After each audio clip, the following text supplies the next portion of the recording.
Good day, everyone. It's Marion Wallace. We're restoring Ghettos Forgotten, and I'm here today with a short conversational piece, a video about the issues of some of our men. Not all of our men, but the issues of some of our men. And it weighed on my heart this morning, and I wanted to make a video at the gym, but it just was too much background noise, so I couldn't do so. But I'm still in my car trying to make this video because I'm going from place to place, but I do want to get this video done before I make it home. So it's that important to me. But first of all, if you haven't done so already, please click and subscribe on my YouTube channel for more informative real talk videos. I really would appreciate that. Okay, so I'll go ahead and jump into it. First of all, I want to start off with saying that I absolutely love and adore our black men. Absolutely do. I am a product of I have 3 brothers and I have no sisters, so I have a kinship with brothers, with men, you know, and so I absolutely love you guys, and I want to help you achieve the highest heights that you can possibly achieve. And we can't do that without sometimes calling out issues or problems that's plaguing our communities. And so today it's about just the issues of the heart, and not always relying on the superficial stuff, all the successful, you know, by the world term, the world definitions of being successful. It's not necessarily successful totally, and so I just wanted to bring it up. And here goes. I'll put myself on blast first because I always like to use real life examples of what can possibly be going on with you, just like what was going on with me. And I wasn't really aware until I had to hear it out loud, or I had to hear somebody that I trusted saying what was going on with me. So here goes. One day, it was many years ago, my son was in high school. He was in high school. He graduated in 2010. So this was many years ago. I started my work many years ago, way before I met certain people and did certain things. I was already in my work.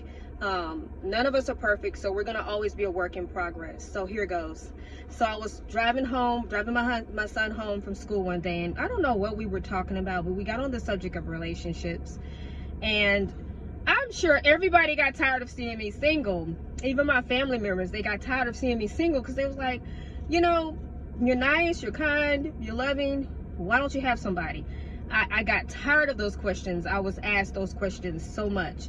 And so my son, I went on to say there was somebody that I was dating, or somebody I kind of liked or whatever. It wasn't really serious, but it was somebody I was dating. And he asked me about him, and I said, I don't really know. You know, he just doesn't do things the way that I would like for him to do it. I don't think we're gonna work. We're just too opposite, or whatever the case was.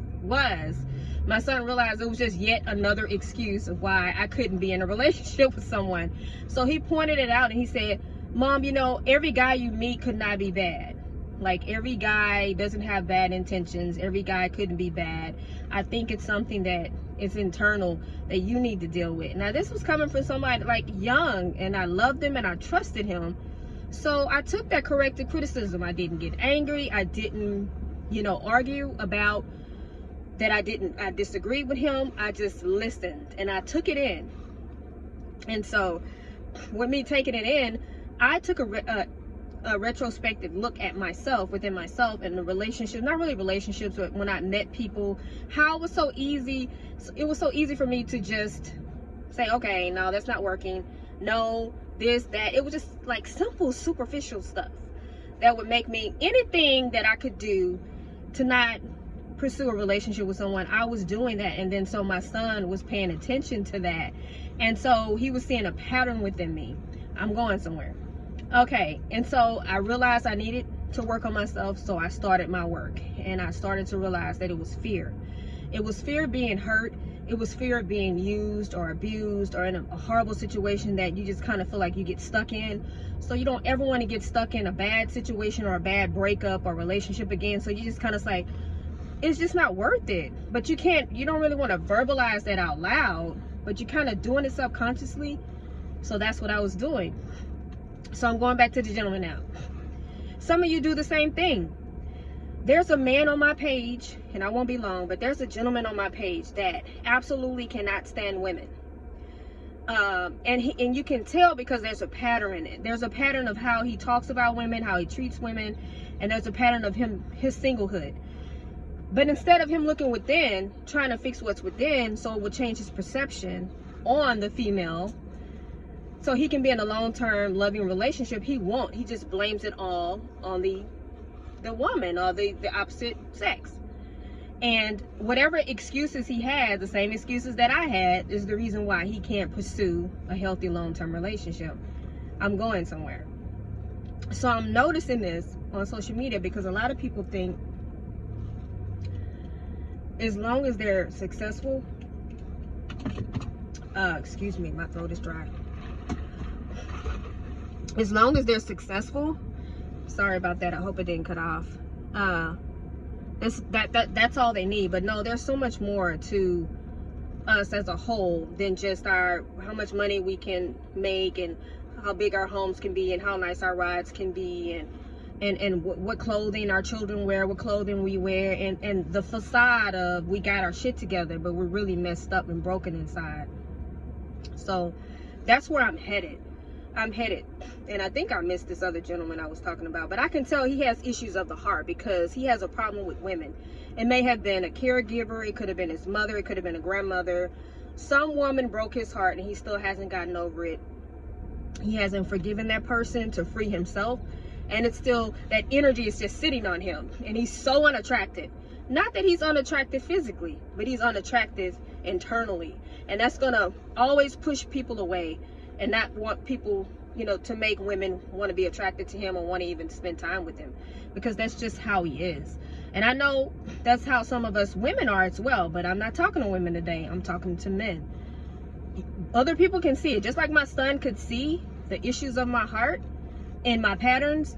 Well, there are women watching you, women that may be really good for you, that's watching your pattern and watching how you talk about women and how you treat women and how you kind of shy away from something that's so great and so wonderful.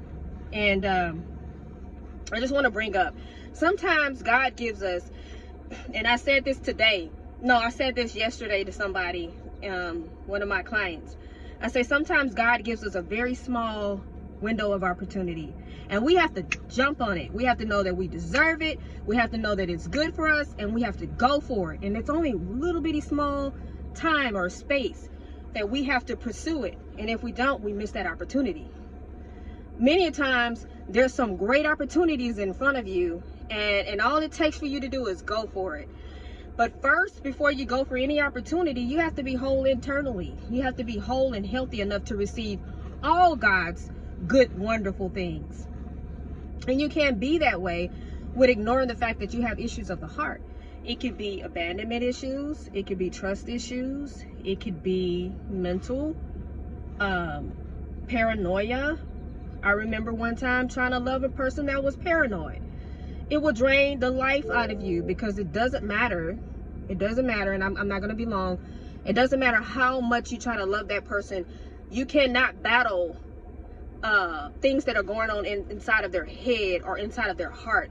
You can't do it. It's exhausting. Don't even try it. But we have mental issues that we need to deal with so that we can be healthy and whole, and so that we can love each other correctly.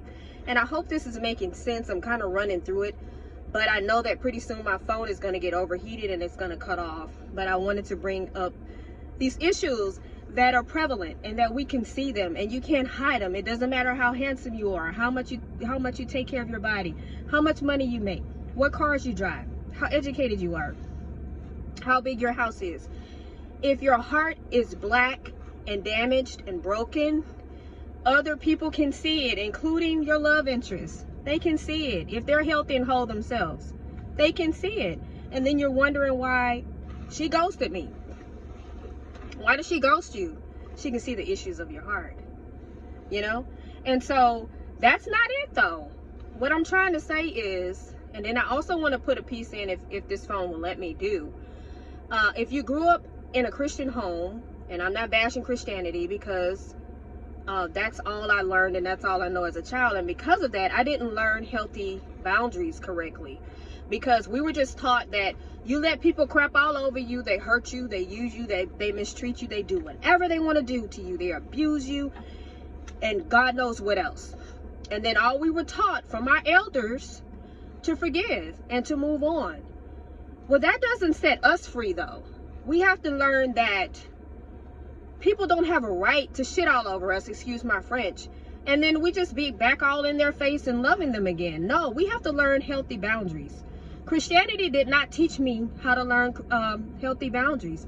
I had to teach myself by understanding I was letting people too close to me, or they were hurting me repeatedly over and over again, and it was only affecting me, and it was injuring me, re-injuring me. So I had to figure out, what the hell am I doing here? And so I had to go and read books and study and pray and purge, and then I had to teach myself how to have healthy boundaries. I'm going somewhere, gentlemen. So say, for instance, because you are successful and you got all these great things going for yourself, and that's awesome, I applaud you.